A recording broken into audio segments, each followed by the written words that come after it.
Exit poll બાદ share બજારમાં bumper opening થયું છે।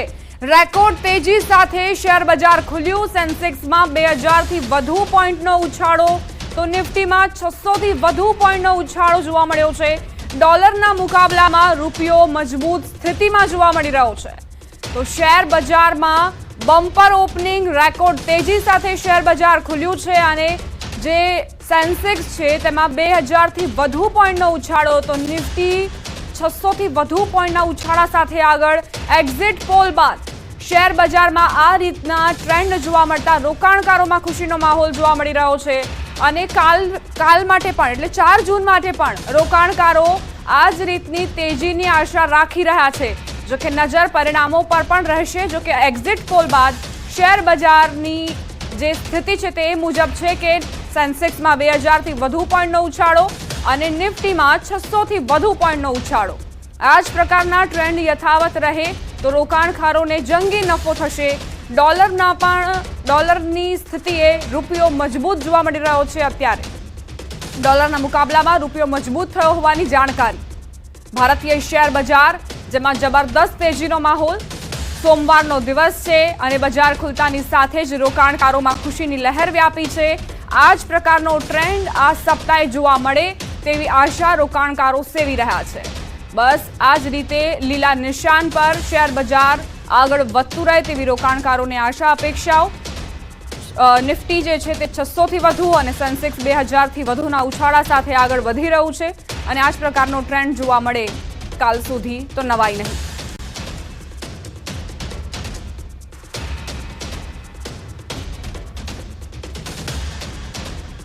સંવાદદાતા અંકિત જોડાઈ ગયા છે વધુ જાણકારી સાથે। અંકિત, એક્ઝિટ પોલ બાદ જે શેર બજારમાં અત્યારની સ્થિતિ જોવા મળી રહી છે, તેજીની ચાલ અહીં યથાવત જોવા મળી રહી છે, શું અપડેટ્સ? જી ચોક્કસ દીપા, ખાસ કરીને વાત કરવામાં આવે તો જે પ્રમાણે તમામ જે એક્ઝિટ પોલ છે ને તેની અંદર એક જ બાબત છે તે સામે આવી રહી છે કે દેશમાં ફરી વખત નરેન્દ્ર મોદીની સરકાર છે તે બની રહી છે, એનડીએની સરકાર છે તે બની રહી છે અને જે પ્રમાણે અપેક્ષા હતી એ પ્રકારનું જ બજાર હાલ અત્યારે જોવા મળી રહ્યું છે। હું કેમેરામેનને વિનંતી કરીશ કે તે દ્રશ્યો પણ બતાવવાનો પ્રયત્ન કરે અને આપણી સાથે શેર બજારના નિષ્ણાંત પરેશભાઈ વાઘાણી આપણી સાથે છે, આપણે તેમની સાથે પણ વાતચીત કરવાનો પ્રયત્ન કરીશું। પરેશભાઈ, શું કહેશો? ખાસ કરીને પ્રી ઓપનમાં નિફ્ટી 50 કેટલું હતું, શેર બજાર કેટલું જોવા મળી રહ્યું હતું, સેન્સેક્સ કેટલું જોવા મળી રહ્યું હતું, હાલ કયા પ્રકારની સ્થિતિ છે, શું કહેશો?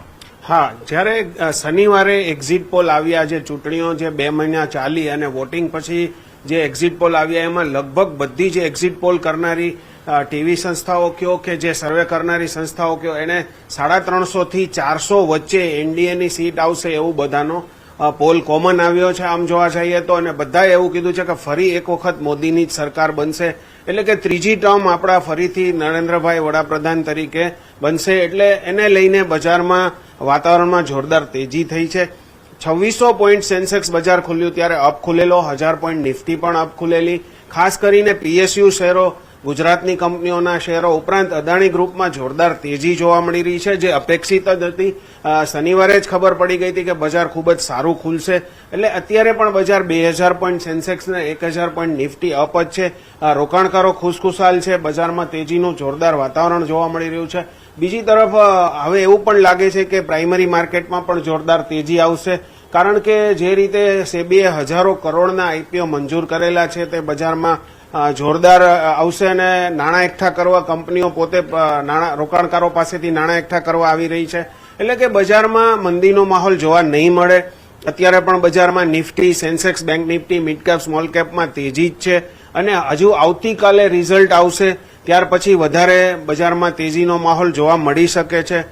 એકાદ મહિનામાં બજેટ પણ આવશે અને નવા નાણામંત્રી બનશે, નવું પ્રધાનમંડળ બનશે, એટલે રોકાણકારોને અપેક્ષા છે કે બજારમાં જોરદાર તેજી થશે। 1 મહિનાથી રોકાણકારો પોઝિટિવ જ હતા બજાર તરફે, બજાર નવા હાઈ કરતું જ હતું। આજે પણ બજારે નવા જ હાઈ કર્યા છે, નિફ્ટી, સેન્સેક્સમાં નવા હાઈ આપણને જોવા મળી રહ્યા છે, એટલે એવું કહી શકાય કે બજારમાં ખુશીનો માહોલ છે, બજારમાં જોરદાર તેજી છે અને આ હજુ પણ આ ઘટના બની જ રાખશે અને ચાલુ જ રહેશે અવિરત તેજી। ખાસ કરીને બજાર છે તે અને ખાસ કરીને જે કરંટ જોવા મળી રહ્યો છે આ ઇવેન્ટ બેઝડ કરંટ છે અને આપે પણ કહ્યું કે આવતીકાલે જે પ્રમાણે પરિણામો આવશે, પરિણામો એક્ઝિટ પોલ કરતા જો વિપરીત આવે તો બજાર ઉપર કયા પ્રકારની અસર છે તે પડી શકે તેમ છે, શું કહેશો આ વિશે?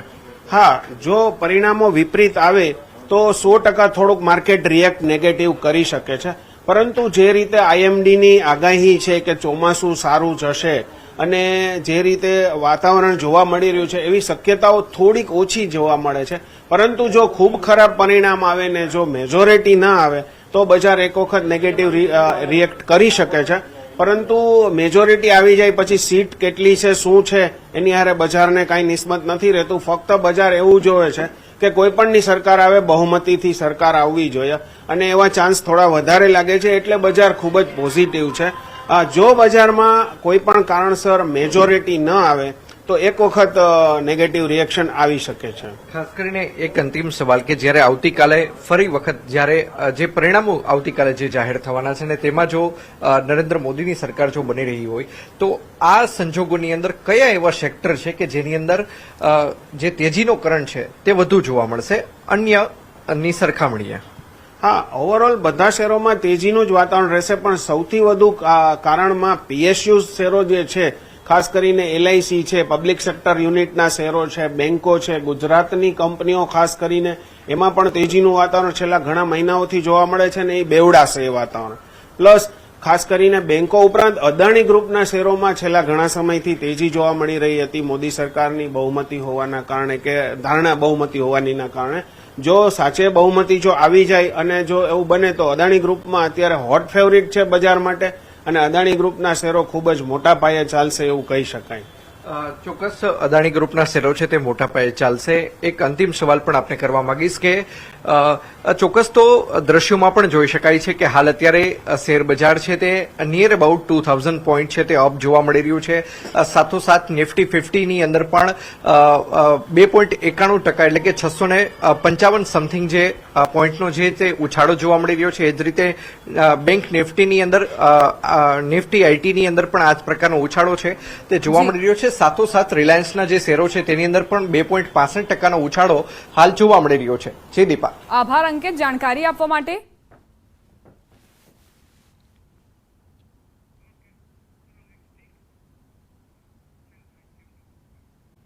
વિસ્તારોની ન્યૂઝ 18 ગુજરાતીની ટીમે લીધી મુલાકાત. ઠેર ઠેર ગંદકીના ઢગ અને રહેણાંક વિસ્તાર નજીક મૃત પશુઓના હાડપિંજર જોવા મળ્યા. તંત્રની ઘોર બેદરકારીને લઈ સ્થાનિકોમાં નારાજગી જોવા મળી.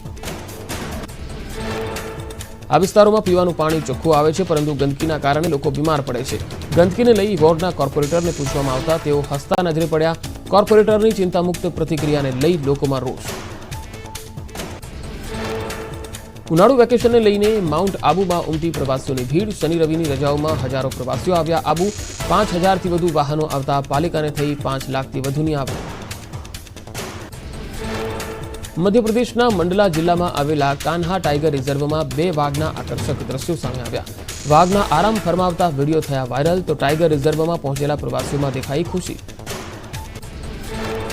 એક્ઝિટ પોલમાં ફરી બની રહી છે એનડીએની સરકાર. 8 એક્ઝિટ પોલમાં એનડીએને મળી સ્પષ્ટ બહુમતી.